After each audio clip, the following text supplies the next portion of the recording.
मुंबईत झालेल्या वादळी वाऱ्यांमुळे घाटकोपर इथलं महाकाय लोखंडी जाहिरात फलक पेट्रोल पंपावर कोसळला। या दुर्घटनेत आतापर्यंत 14 जणांचा मृत्यू झालाय। महाकाय होर्डिंग हटवण्याचं काम युद्धपातळीवर सुरू आहे। जेसीबीच्या साह्याने पेट्रोल पंपावरती असलेल्या होर्डिंगचा ढाचा बाजूला केला जातोय। ही दृश्य आपण पाहतो आहोत।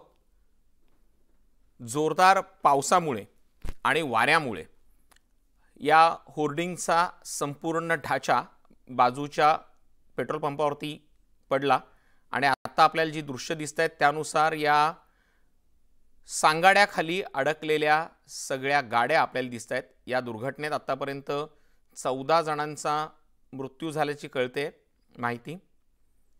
जवळपास 83 पेक्षा अधिक जण यात जखमी झालेले होते। अधिक माहिती जाणून घेऊयात आपल्या प्रतिनिधी सुस्मिता भदाणे यांच्याकडनं। सुस्मिता, आत्ताचे नेमके अपडेट्स काय आहेत? रेस्क्यू ऑपरेशन कशा पद्धतीने सुरू आहे आणि सांगाड्याखालनं काही ज्या गाड्या होत्या त्यात कुठली व्यक्ती अडकलेली आहे का? आतापर्यंत जर आपण बघितलं तर सकाळपासूनच युद्ध पातळीवरती विविध अद्ययावत मशिनरीजच्या मदतीने या ठिकाणी जे सगळे अडकलेल्या गाड्या होत्या त्यांना काढण्याचे प्रयत्न सुरू आहेत। सध्या आपण बघताय हायड्रोलिक कटरच्या मदतीने हा संपूर्ण ढाचा कट केला जातोय। त्याच्यावरती अग्निशमन दलाकडनं पाण्याची फवारणी केली जाते आणि मग एक एक करत हा भाग बाहेर काढला जातोय। आताच काही वेळापूर्वी भूषण गगराणी पालिका आयुक्त यांनी सुद्धा या ठिकाणी येऊन घटनेचा आढावा घेतला, माध्यमांशी संवाद साधला। त्यात त्यांनी स्पष्ट म्हटलेलं आहे की मुंबईतील इतर अनेक होर्डिंग्स आता ऑडिट होणार आहे।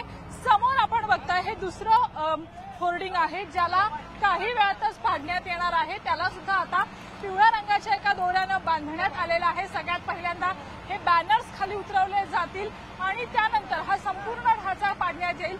त्याच लगत आता आपण बघितलं तर जवळजवळ 50% जो मलबा आहे तो हटवण्यामध्ये यश आलेलं पाहायला मिळतं। आरोप प्रत्यारोप सत्ताधारी आणि विरोधकांमध्ये होत आहेत। उद्धव ठाकरेंचा फोटो या इगो कंपनीच्या ओनर सोबतचा समोर आलेला होता।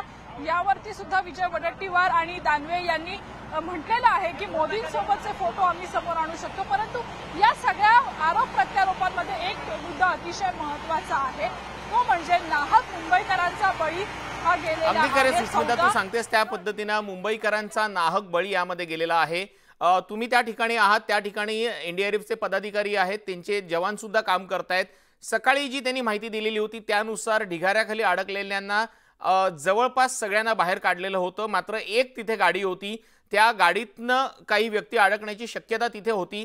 त्याचे नेमके अपडेट्स काय आहेत आणि आता तुम्ही सांगताय त्या पद्धतीनं तो ढिगारा हटवण्याचं काम सुरू आहे, मात्र अद्यापही आतमध्ये कोणी अडकल्याची भीती या एनडीआरएफ किंवा रेस्क्यू ऑपरेशन करणाऱ्या व्यक्तींनी पदाधिकाऱ्यांनी व्यक्त केली आहे का? खरं तर या ठिकाणी अजूनही आतमध्ये काही गाड्या अडकण्याची शक्यता नाकारता येत नाही। आता आपण बघतोय हे क्रेन्स वरती पाठवण्यात येत आहेत। अग्निशमन दलाकडनं सुद्धा काही वेळापूर्वीच काही वाहनं बाहेर काढण्यात आलेली आहेत।